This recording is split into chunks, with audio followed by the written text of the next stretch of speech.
Best Asaduzzaman পদ আমরা যে দেখলাম যে ফেব্রুয়ারিতে নির্বাচন যদি করতে হয় তাহলে সংস্কার ও বিচারের দৃশ্যমান অগ্রগতি হওয়া দরকার এবং আমরা সংস্কার নিয়ে কাজ চলছে, বিচারও চলছে, কিন্তু এই সময়ের মধ্যে কি আসলে দৃশ্যমান বা সংস্কারটা, প্রয়োজনীয় সংস্কার যেটা ন্যূনতম বা বিচার, সেটা করার জন্য আসলে যে প্রস্তুতি সেটা কি যথেষ্ট মনে করেন? দেখেন, সংস্কার কিন্তু আসলে চলছে, অলরেডি সংস্কার করা হচ্ছে। মাঝখানে আমরা যে আপনার ঐক্যমত কমিশনের একটা মিটিংয়ে ছিলাম ফরেন সার্ভিস একাডেমিতে, সেখানে যে মাননীয় যে আইন উপদেষ্টা ছিলেন উনি কিন্তু ওনার ডিপার্টমেন্টে কী কী কাজ করেছেন সংস্কার ওয়াইজ তার কিন্তু একটা ফিরিস্তি দিয়েছেন, এবং ওটার প্রেক্ষিতে কিন্তু আমিও প্রেসে দাবি করেছি, মিটিংও দাবি করেছি যে এরকম প্রত্যেকটা মিনিস্ট্রির অ্যাডভাইজারদের ওনাদের প্রতি মাসের আমলনামার একটা হিসাব দেওয়া দরকার, এবং আপনাদের 10 মাস পার হয়ে জুলাই আগস্টে 1 বছর হয়ে যাবে, সবার ডিপার্টমেন্টের ফিরিস্তি দেওয়া দরকার। এবং ইতিমধ্যে আমি জানলাম যে সরকার সিদ্ধান্ত নিয়েছে আগস্ট মাসে আপনার 12 মাসের সবার ডিপার্টমেন্ট ওয়াইজ আমলনামা এবং অন্তর্বর্তীকালীন সরকারের একটা সার্বিক কার্যক্রমের বিবরণী তারা দিবেন। এবং আমাকে ব্যক্তিগতভাবে দেখলাম যে ট্যাগ করে আপনার বিডার আশিক ভাই উনি একটা ফিরিস্তি দিয়েছে যে ওনার কাজের আমলনামা উনি বলছে আর কি, যে আমি আসার পরে আমি কি কি করেছি, কি কি করবার প্রস্তুতি নিয়েছি, হাফওয়ে কোনটা আর কোনটা এখনো করতে পারিনি, পরিকল্পনায় আছে। উনি বিশাল ফেসবুক পোস্ট দিয়েছেন। তো এই রকম একটা জায়গায় হচ্ছে যে অলরেডি কাজগুলো চলছে। এই ঐক্যমত কমিশনের কনভারসেশনটা ধরেন জুলাই আগস্টে হয়ে যাবে, আগস্ট নাগাদ আমরা ধারণা করছি যে জুলাই সনদটা হয়ে যাবে, তখন আমাদের কাছে এই জিনিসটা আরও পরিষ্কার হবে। একটা জিনিস মাথায় রাখতে হবে যে সব আকাঙ্ক্ষা এক বসন্তে ফুটানো যাবে না, এটা হচ্ছে সব বসন্তে নতুন নতুন করে ফুল ফুটাইতে হবে। এই জন্য হচ্ছে আমাদের একটা আকাঙ্ক্ষার সাগর তৈরি হয়েছে, এগুলো নিয়ে আমরা কথা বলেছি। পারহ্যাপস আমরা মানে ইন ফিউচার কোনো একটা সময় আমরা বলবো যে এই সময়টাতে আমরা কত মানে মজা করে ফ্রিলি কথা বলতে পেরেছি। It could have been perhaps the historic moment for all of us. তো সেই জায়গাতে হচ্ছে যে কতটুকু করতে পারলাম না সেটার ব্যাপারে একটা লিখিত একমত, একটা চার্টার হওয়া উচিত বলে আমি মনে করি। আমি বারবার এটা বিভিন্ন জায়গাতে বলেছি, কী করতে পারলাম সেটাকে র্যাটিফাই করতে হবে, কী কী করবার জন্য চেষ্টা করব আগামী 10 মাসে সেটা লেখা থাকতে হবে, আর যা যা করতে পারলাম না তার তালিকাটাও একটা চার্টারের মাধ্যমে লিখিত প্লেজ আকারে থাকতে হবে টু দ্য নেশন, যে জাতি জানতে হবে, যেন আমাদেরকে জিজ্ঞেস করতে পারে যে 2025 সালে তো আপনারা এই ওয়াদাটা দিয়েছিলেন আমাদেরকে, এইটা করবেন বলেছিলেন, 13 কতে এমনটা লেখা ছিল, করলেন না কেন? এবং এটা একটা কনস্টিটিউশনাল ভিত্তি দিয়ে দিতে হবে এই চার্টারকে। যদি এটা কেউ ফেইল করে তাকে জবাবদিহিতার আওতায় আনা যেন যায়। জবাবদিহিতা মানে ফৌজদারি জবাবদিহিতা না, কনস্টিটিউশনাল অ্যাকাউন্টেবিলিটি, যে রাষ্ট্র তাকে জিজ্ঞেস করতে পারবে যে কেন এটা হচ্ছে না, এটা প্রোগ্রেস কোথায়। তো সেই জায়গাতে আমি বোধ করছি যে একটা প্রচণ্ড আশাবাদী জেনারেশন আছে, আপনার প্রায় 4 কোটি ইয়াং ভোটার্স আছে। ভোটের বাইরেও কিন্তু একটা তরুণ জনগোষ্ঠী আছে। এই আন্দোলনে 8 বছর, 10 বছর, 12 বছর, 13 বছরের ছেলেমেয়েরাও কিন্তু অ্যাক্টিভ ছিল। আগামী 10 বছর যারা ভোটার হবে সবাই কিন্তু 24-এর আন্দোলনের ভোটার, এবং আগামী 30 থেকে 40 বছর পরেরও রাজনীতি কিন্তু এই তরুণরাই ডিকটেট করবে। অতএব এটা কিন্তু একটা হিস্টোরিক্যাল পরিবর্তন দেশে অলরেডি হয়ে গেছে। আমরা এটা দেখতে পাচ্ছি না কেন? কারণ হচ্ছে বাংলাদেশের রাজনীতিতে বয়ান ওয়াইজ যারা সবচেয়ে dominant political person, civil society member, এদের সবার বয়স হচ্ছে 40-এর উপরে। এই জন্য তাদেরকে চোখে পড়ছে না আমাদেরকে, কিন্তু তরুণদের মনস্তত্ত্বে একটা হিউজ পরিবর্তন হয়ে গেছে। অতএব এই সংস্কারের ধারাবাহিকতা চালিয়ে যেতেই হবে। যারা চালাতে পারবে না তারা বাংলাদেশের রাজনীতিতে আওয়ামী লীগ হবে অথবা মুসলিম লীগ হবে, এটা তাদের চয়েস, যে রাজনীতিতে আপনি প্রাসঙ্গিক থাকবেন না আওয়ামী লীগ মুসলিম লীগ হয়ে যাবেন, এর বাইরে আর কোনো আলাপ নাই। যে আপনার কাছে জুলাই সনদটা, আমার কাছে যখন মনে হচ্ছে যে জুলাই সনদের উপরে তো কোন কোন বিষয় ঐকমত্য হচ্ছে তার উপর অনেক কিছু নির্ভর করছে, আপনার কাছে কি মনে হয়, কতটা আশাবাদী? অনেক কিছু নির্ভর করছে আমার মনে হয় না, আমি খুব আশাবাদীও না। জুলাই সনদে মানে খুব বেসিক কিছু জিনিসের হয়তো একমত হবে। ফুয়াদ ভাই একটা কথা বলেছেন যে আমাদের প্রত্যাশার একটা সাগর তৈরি হয়েছে, সম্ভবত এটাই আমরা কোনো একদিন আলোচনা করব। এই সাগর তৈরি হওয়াটাই পারহ্যাপস একটা বড় ঝামেলা তৈরি করেছে।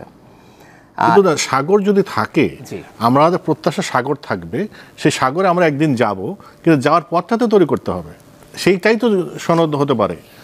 আমরা যাব এখানে, আমরা একটা নদীর যাত্রা পথ হচ্ছে পাহাড় থেকে শুরু হয়েছে, আস্তে আস্তে আস্তে আস্তে আমরা সেই সাগরে যাব, কিন্তু সেই পথটাই তো জুলাই সনদ হতে পারে, হতে পারে। যেমন এই যে আমরা খুব শর্ট টার্মে করবো, মিড টার্মে করবো, ভবিষ্যতের জন্য রাখবো, এগুলো কিন্তু আমরা মানে যথেষ্ট জায়গায় একমত হব না বলে আমার একটা কারণে মনে হয়, মানে অনেকগুলোতে হবে না আর কি, মানে বেসিক কিছু জিনিসে একমত হয়, দ্বিমত হবে না। আমার ওই যে ঐকমত্য কমিশনে ফুয়াদ ভাইরা যান, আমি দেখেছি বিএনপিও একটা সংখ্যা দেয়, তারা অনেকগুলোতে হয়ে গেছে, কিন্তু কয়েকটা কোর কিছু কনস্টিটিউশনাল রিফর্মের জায়গায় তাদের দ্বিমত আছে। আমি মনে করি না যে এগুলোতেও তারা খুব সিগনিফিক্যান্টলি পরিবর্তিত হবেন, আমার মনে হয় না।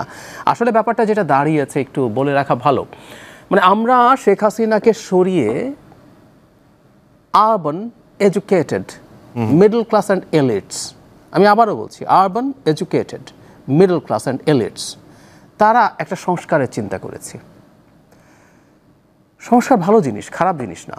এবং এই সংস্কার যদি হয়, যে মানুষটা সংস্কারের বোঝে না সেও বেনিফিটেড হবে, কোনো সন্দেহ নাই তাতে। ধরুন বিচার বিভাগে কি করতে হবে, বিচার বিভাগে কোন সংস্কারটা না হওয়ার কারণে একজন গ্রামের সাধারণ মানুষ কোর্টে গিয়ে হয়রানির শিকার হয় সে জানে না, তাই সে সংস্কার হয়তো চায়ও না, সে ভাবে যে কোর্টটা এরকম, এটাই তার নিয়তি। কিন্তু ওই সংস্কারটা হলে সে বেনিফিটেড হবে। কিন্তু এই যে সংস্কারটা চাওয়া, কোন কোন সংস্কারগুলো আমরা করতে চাই, সেগুলো দিনের শেষে আসলে আমরা এরকম কিছু মানুষের ডিমান্ড, এবং এই আলোচনাটা হচ্ছে পলিটিক্যাল পার্টির মধ্যে। আপনি খেয়াল করবেন চ্যাথাম হাউসে যে ইন্টারভিউ হয়েছে ডক্টর ইউনূসের, সেখানে ইন্টারভিউয়ার তাকে একটা প্রশ্ন করেছিলেন, সেটা হচ্ছে যে সংস্কারের কথা বলছেন। দেখুন, এটা কিন্তু হতে পারতো টেকনিক্যালি, সংস্কার আলাপ হচ্ছে, বিএনপি তার ইশতেহারে সংস্কার আমি এটা করব, এবি পার্টি তার সংস্কারে এটা করব, জামায়াত এনসিপি এটা করব বলে নির্বাচনে যাবে, জনগণ ডিসাইড করবে কি করবে না করবে। ইনফ্যাক্ট এই প্রশ্নটাই তিনি করেছিলেন। এটাও তো একটা অপশন হতে পারতো, কিন্তু না, এটা আমরা করি নাই। আমি খারাপ বলছি না, কিন্তু আমরা এটা করি নাই। আমরা গেছি এমনভাবে একটু এলিটিস্ট একটা চিন্তায়, আমরা আমাদের মতো করে করলাম, কমিশন রেকমেন্ডেশন দিল, কমিশন চেষ্টা করেছে, আমি অন্তত আমার কমিশনের কথা বলতে পারি, একেবারে তৃণমূলের মানুষেরও মন্তব্য নেওয়ার চেষ্টা করেছে। সেটা শুধু নেয়ার জন্য নেয়া না, সেটা ইনকর্পোরেট করা হয়েছে, ওপেন অপিনিয়ন সার্ভে, নানান কিছু করে আমরা বোঝার চেষ্টা করেছি। এতে যে একদম তৃণমূল মানুষের পার্টিসিপেশন নেই তাও না, কিন্তু দিনের শেষে প্রসেসটা এরকম হলো। সে কারণে আমি ধারণা করি এখন পলিটিক্যাল পার্টিগুলো প্রত্যেকের তো আসলে চিন্তার টাইপ একই না। এবং আরেকটা বাস্তবতার কথাও যদি বলি, যে দলটা ক্ষমতায় যাবে আর যে দলটা ক্ষমতা থেকে অনেক দূরে, তার কমিটমেন্ট করা না করার মধ্যে ভিন্নতা থাকে। উদাহরণ দিই, ভারতের সাথে একটা যুদ্ধ লাগিয়ে দিতে পারলে যদি 5 তারিখের পর, ওটাকে খুশি হতো না 5 তারিখের পর যে বাংলাদেশ যুদ্ধ ঘোষণা করছি। ডক্টর ইউনূস ভারতের সাথে যথেষ্ট টাফ অ্যাটিটিউড নিয়েছেন, এবং আমি মনে করি এই ক্রিয়েটেড এ বেঞ্চমার্ক, ভবিষ্যতের সব সরকারকে এটা ফলো করতে হবে। কিন্তু এই ডক্টর ইউনূস এবার মোদির সাথে দেখা করার আগ্রহ প্রকাশ করেছেন না নিজে। এই যে সাইডলাইনে যে বৈঠকটা হলো, এটা বাংলাদেশ আগ্রহ জানিয়েছে এবং শেষ মুহূর্ত পর্যন্ত ঝুলিয়ে রেখে শেষে তারা রাজি হয়েছে। যখন ওনারা চলে গেছেন সেখানে, তারপরও কিন্তু কনফার্ম ছিল না যে এটা হবে কিনা।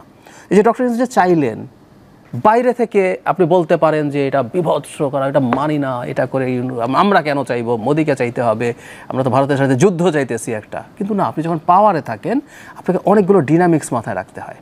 ঠিক একইভাবে বলছি যে দলটা এখন তৈরি হয়েছে ফ্রেশ ব্লাডদেরকে নিয়ে, তার সংস্কার চাওয়া, তার কাছে যারা এখন মূল লোকজন তারা সংস্কারকে যেভাবে দেখে, যে দলটা 50 বছর ধরে অপারেট করছে, যে দলের মধ্যে যথেষ্ট বৃদ্ধ মানুষজন আছে এবং তারা এম্পাওয়ার্ড, তার জন্য সব কিছু চেয়ে ফেলা করে ফেলা সম্ভবত, আমি তার বক্তব্য জানি না, এত ইজি না।